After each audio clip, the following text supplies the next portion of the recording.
Nous connaissons tous dans notre entourage ces deux types de personnes. Celui qui passe beaucoup de temps à la bibliothèque en train de bosser ou derrière son bureau en train de travailler et avec des résultats insatisfaisants. Et celui qui semble s'épanouir, ayant beaucoup d'activités avec des amis qui s'éclatent, mais qui s'en sort très bien et parfois très bien classé dans son école ou à l'université. Est-ce que le facteur temps passé en train d'étudier est si important?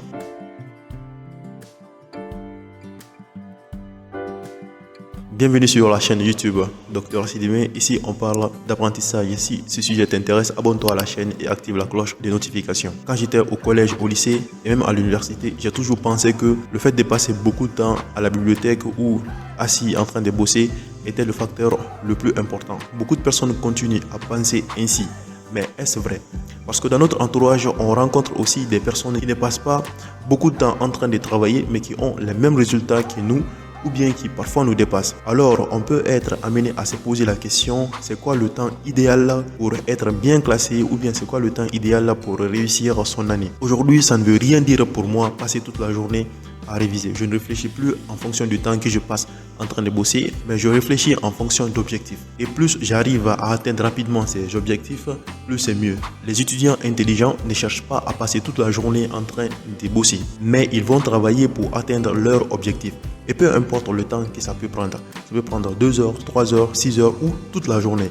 Mais dès qu'ils arrivent à atteindre leur objectif, le travail est terminé, ils passent à autre chose. Donc ils évoluent sur le plan étudiant tout en profitant de la vie, en faisant leur passion, en voyant leurs amis, en faisant ce qui leur plaît. Beaucoup souhaitent réduire le temps passé à la bibliothèque ou derrière un bureau en train de bosser, afin de pouvoir profiter de la vie. Donc tu vois que le facteur temps n'est pas le facteur le plus important. Mais est-ce que tu as atteint ton objectif journalier qui va te permettre de réussir ton année? En ayant cette vision à long terme, tu es plus serein, moins stressé et tu es plus motivé parce que tu sais ce que tu viens faire à la bibliothèque. Tu ne viens pas passer toute la journée et ce qui peut être parfois ennuyant, fatigant. Tu perds tes relations sociales, tu te sens plus stressé et plus fatigué. Donc les étudiants intelligents, ils viennent avec des objectifs bien précis. Par exemple, ils vont étudier 4 cours, comprendre, refaire des exercices pour chacun et ensuite ils se barrent, ils rentrent chez eux. Pour rapidement atteindre leur objectif, ils utilisent des techniques, des astuces, des conseils qui sont efficaces et pratiques qui vont les permettre d'être plus productifs. Ces conseils, tu peux les trouver sur cette chaîne YouTube.